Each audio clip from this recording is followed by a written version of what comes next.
com o nosso conhecimento, isso hoje aqui. Vou passar uma esponja em cima para dizer que você nunca ouviu falar nesse assunto. É a primeira vez que você vai ouvir falar. E aquilo que não for bíblico, você pode levantar a mão e dizer, pastor, a Bíblia não está dizendo isso. Aí nós vamos para dentro da Bíblia e se a Bíblia não disser, aqui está uma palmatória.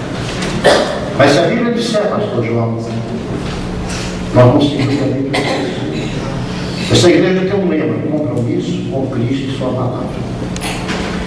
Em primeiro lugar, meus irmãos,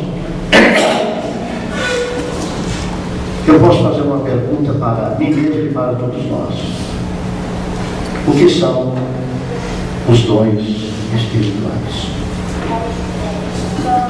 A palavra já diz dom espiritual. Se é um dom espiritual, ele não é natural. Está certo? Ele é da parte do Espírito. Porque só crente pode receber dom espiritual. Porque pessoas podem ter dons de Espírito dentro delas que não sejam o Espírito de Deus. Então não são os dons espirituais bíblicos. É outro tipo qualquer. Mas para receber um dom espiritual, a primeira coisa que eu tenho que ter é o Espírito Santo de Deus dentro de mim. Quando Jesus fala no Evangelho de João, ele diz, o Espírito que vocês vão receber, o mundo não pode receber. O mundo não conhece. Então, biblicamente, o incrédulo não pode ter esses dons espirituais.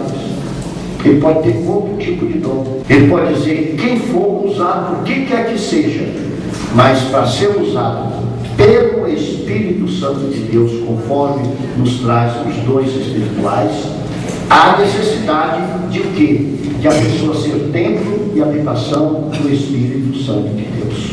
Concorda comigo? Digo amém. Amém.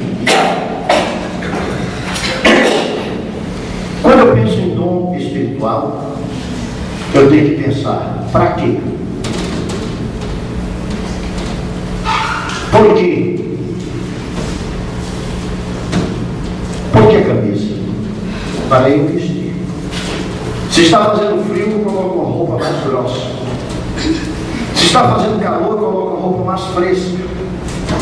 Para que o sapato? Para que eu ande calçado. Para que eu pise num toco de cigarro, na bacana de cigarro, e não queime meu pé. Para que eu pise no espinho e não fure meu pé. Então a função do sapato não tem a função só de estar no pé enfeitando. Mas ele tem um solado mais forte, exatamente para que eu possa pisar em certos locais e não sentir o meu pé agredido, o corpo agredido através do pé. Os dons espirituais, eles são dados exatamente, não é para que uma pessoa seja exaltada.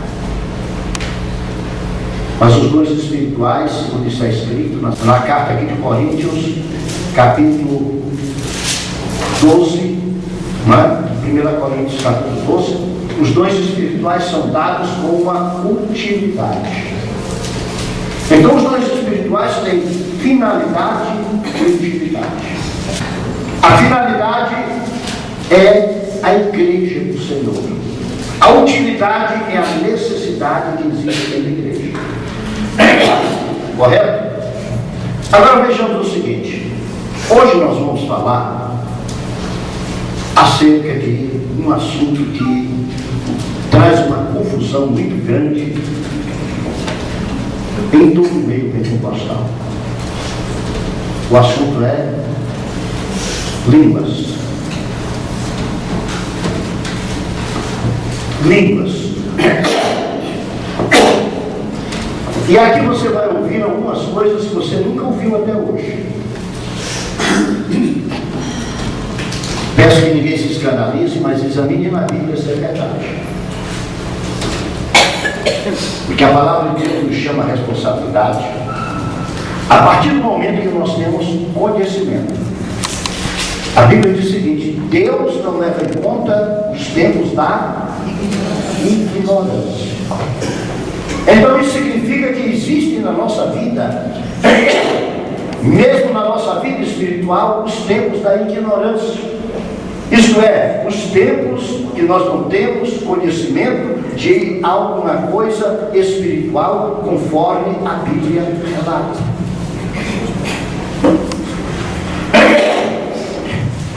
Só tem uma coisa que vem pelo ouvido na Bíblia: a fé vem pelo ouvir, e o ouvir da palavra de Deus. O resto da nossa vida espiritual, ela se trata exatamente de alguma coisa chamada conhecimento. Esqueçam a partir de agora a palavra mistério. Você vai ver nas reuniões, acontece o fato, a pessoa diz: isso é um mistério. Deus não tem mistério para nós. Todos os mistérios que Deus queria que nós conhecêssemos, eles já foram revelados na sua palavra. Havendo Deus antigamente falado aos pais como os profetas, nesses últimos dias nos fala através do seu Filho. Quando Deus foi falar com Abraão,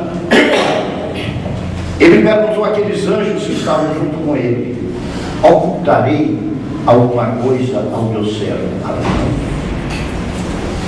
Só existe uma coisa que para nós é mistério. Só existe, vou repetir, um fato que é mistério para nós. Isto é, nós não temos conhecimento. É o dia do arrebatamento da igreja. Porque esta exceção é feita na própria Bíblia. Jesus Cristo diz: o dia e hora ninguém sabe. Ele diz: nem eu sei, nem os anjos sabem, só meu Pai sabe. O restante está tudo revelado. Eu sei que a igreja vai ser arrebatada, eu sei que os vivos serão transformados, eu sei que os mortos ressuscitarão primeiro, eu sei que todos juntos transformados subiremos ao encontro do Senhor. Eu conheço todas as coisas pela Bíblia que hão de acontecer conosco até entrarmos na plena eternidade e felicidade eterna. Quando nós abrimos a Bíblia, no capítulo 2 de Atos dos Apóstolos, nós vamos encontrar o primeiro fato extraordinário acontecido no cristianismo, depois da morte e da ressurreição de Jesus. Jesus havia dito aos discípulos o seguinte: ficai em Jerusalém, até que do alto sejais revestidos do poder. Depois ele explica em Atos 1:8 que este poder tem uma finalidade: poder para